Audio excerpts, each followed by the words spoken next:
Salam Indonesia, salam Nusantara dari Sabang sampai Merauke, dari Miangas sampai Pulau Rote. Mantal iman kita, mantal kasih kita, mantal pengarahan kita. Tentunya dalam Yesus Kristus menjadi Tuhan dan Juru Selamat kita dan Juru Selamat dunia. Jangan katakan bahwa Yesus bukan Tuhan, jangan katakan pula bahwa Yesus bukan Juru Selamat. Dia adalah Tuhan, dia adalah Juru Selamat. Kalau engkau percaya, kau akan diselamatkan. Engkau tidak percaya, murka Allah ada padamu. Yohanes 3 ayat 36. Dan juga Yesus sudah berkata dalam Yohanes 14 ayat yang ke-6, akulah jalan dan kebenaran dan hidup, tiada seorang sampai kepada Allah kalau tidak melalui aku. Dan Petrus mengatakan dalam Kisah Rasul 4 ayat yang ke-12, dan keselamatan tidak ada dalam siapapun juga selain dalam Dia Yesus Kristus, karena di bawah kolong langit ini tidak ada nama lain yang diberikan kepada manusia yang olehnya kita diselamatkan.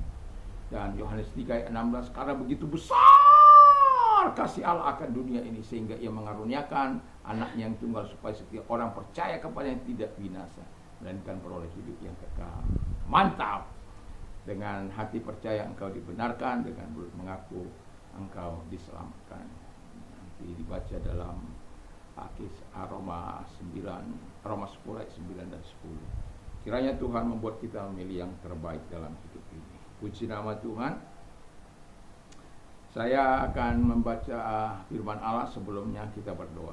Terima kasih Bapa di surga, kiranya Tuhan menolong kami sehingga kekuatan Tuhan, kekuatan firman, kekuatan Roh Kudus, kekuatan doa, kekuatan iman akan membuat kami berjalan bersama dengan Engkau senantiasa. Terima kasih, kami bersyukur dalam nama Yesus. Haleluya. Amin. Saya akan membaca firman Allah dalam Mazmur 191 ayat yang ke-14, 15 dan 16 dalam bahasa Inggris. Saya akan bacakan juga nanti bahasa Indonesia. Because he loves me, says the Lord, I will rescue him. I will protect him, for he acknowledges my name. He will call upon me, and I will answer him. I will be with him in trouble. I will deliver him and honor him. With long life I will satisfy him and show him my salvation. Di dalam bahasa Inggris, bahasa Indonesianya, sungguh hatinya melekat kepadaku, maka aku akan meluputkannya, aku akan membentenginya, sebab ia mengenal namaku. Bila ia berseru kepadaku, akan menjawab, aku akan menyertai dia dalam kesesakan, aku akan meluputkannya dan memuliakannya. Dengan panjang umur akan kukenyangkan dia, dan akan kuperlihatkan kepadanya keselamatan daripada aku. Haleluya, puji nama Tuhan. Jadi tema kita adalah melekat pada Tuhan. Jadi melekat pada Tuhan, ada kata-kata yang love itu yang akan saya ungkapkan kepada kita. Love itu kata kerjanya ahab atau oheb. Alkitab menyebutkan kira-kira 250 kali ya dalam perjanjian lama. Dan oheb atau ahab atau oheb itu pertama artinya adalah the love a man has for a woman. Jadi cinta seorang laki-laki dan seorang perempuan. Juga cinta antara seorang the love between father and his children, dan sebaliknya ya, begitu. Dan kemudian yang ketiga, bahwa cinta antara hamba dengan tuannya, itu pengertian ya cinta.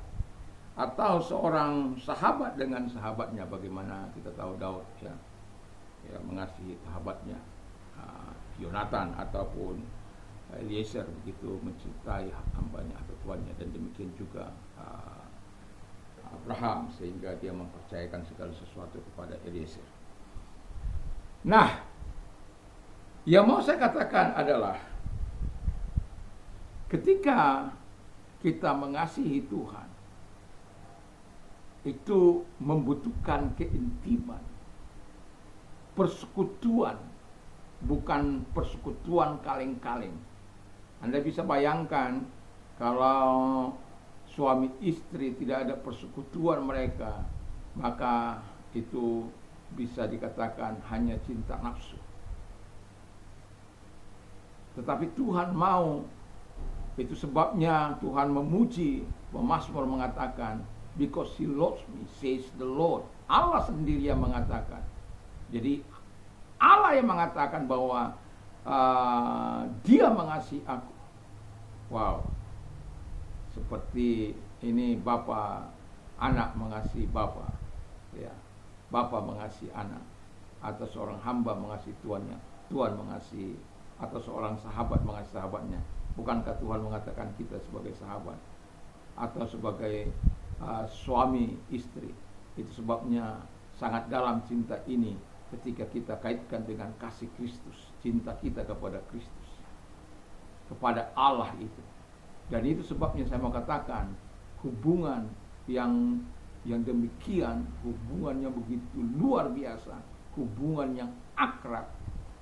Dan kemudian itu sebabnya Tuhan katakan, karena hatinya melekat kepadaku, aku akan meluputkannya. Aku akan, dalam bahasa Inggris dikatakan, I will rescue him. Aku akan menolong dia, aku akan menyelamatkan dia. Nah, itu yang pertama, ya. Yang kedua itu love God. Jadi yang kedua, know God. Dalam bahasa aslinya ada kata know, itu ada kata nakar. Nakar yang ada beberapa arti. Itu yang pertama to know, mengenal, to regard, menganggap, memperhatikan. Dan kedua juga recognize, mengenal, pay attention, memperhatikan dengan sungguh-sungguh. Lalu kemudian be acquaintance, kenal, tahu, paham betul siapa yang dia kenal itu.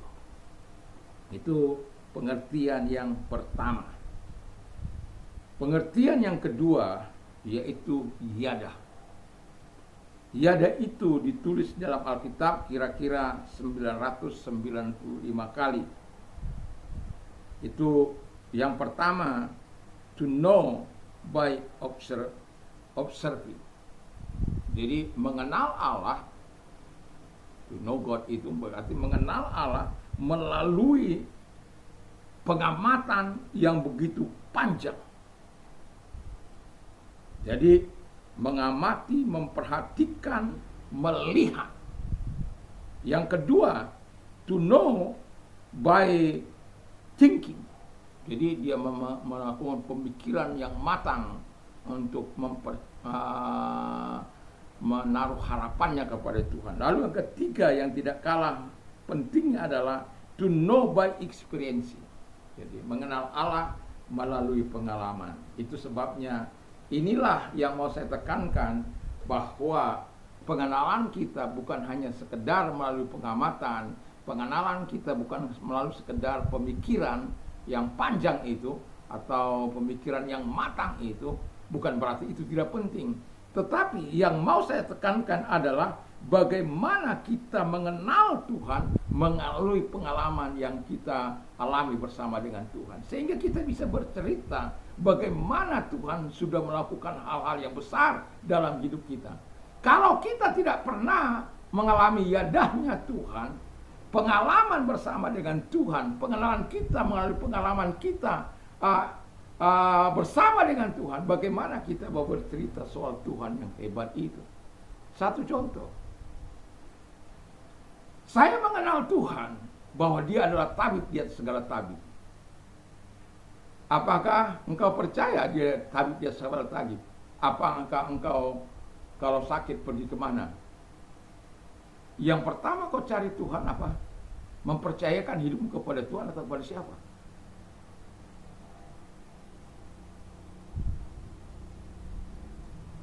Kalau saya percayakan semua kepada Tuhan. Itu sebabnya saya pernah sudah katakan, 25.000 uang saya ke dokter. Itu yang pertama dan yang terakhir. Untuk saya, melalui saya, untuk sakit saya. Itu karena sakit gigi. Bahwa saya cabut dengan tangan. Istri saya marah. Itu awal pernikahan. Akhirnya saya mau diajak ke dokter. Tapi setelah itu, mau saya makan obat, tidak sanggupkah kuasaku untuk menyembuhkan engkau? Kira-kira begitulah. Lalu saya buang obat itu. Dan saya bilang sama istri saya, tolong hargai iman saya.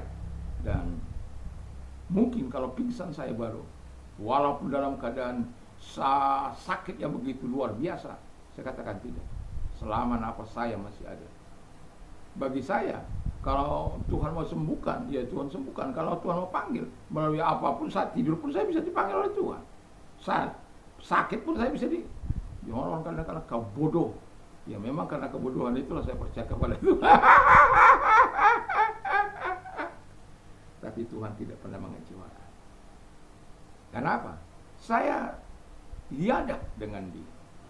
Mengenal Dia bukan hanya sekedar kata-kata yang diungkapkan, tapi saya sudah menikmati kuasanya, menikmati aliran kasih-Nya dalam hidup saya. Saya tahu saya orang berdosa, saya tahu saya tidak sempurna, tapi oleh karena hati saya melekat kepada Dia, itu sebabnya kita tidak boleh bermain-main dengan Tuhan.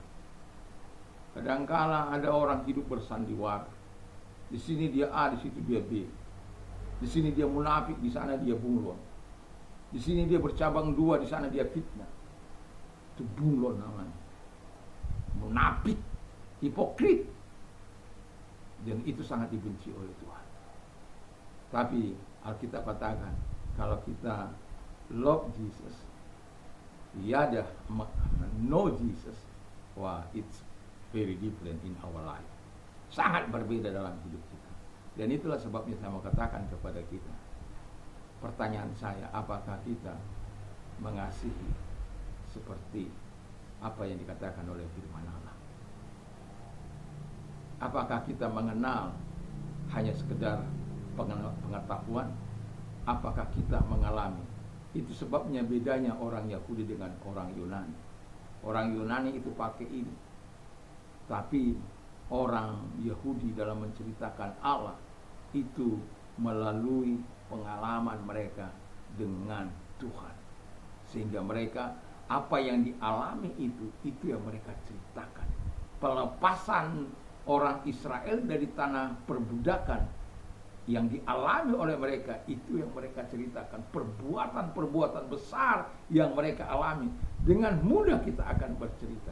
Tapi kalau kita tidak hanya bisa mengatakan bahwa Yesus itu besar, Yesus dahsyat, luar biasa, perkasa, hanya cukup demikian, tapi pengalaman nol. Saya mau katakan kepada kita, jangan biarkan pengalaman bersama dengan Tuhan. Melekatlah pada Tuhan. Kau akan bisa melihat banyak hal yang Tuhan akan kerjakan dalam kehidupan kita sebagai orang percaya.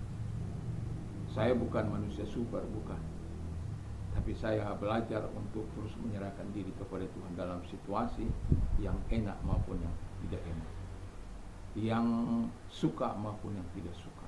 Dalam artian mau saya katakan, melekat kepada Tuhan bukan melihat situasi dan kondisi, perasaan hatimu, bukan. Melekat pada Tuhan itu berarti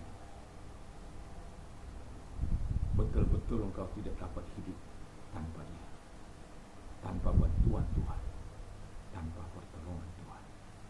Dan itu sebabnya engkau melekat.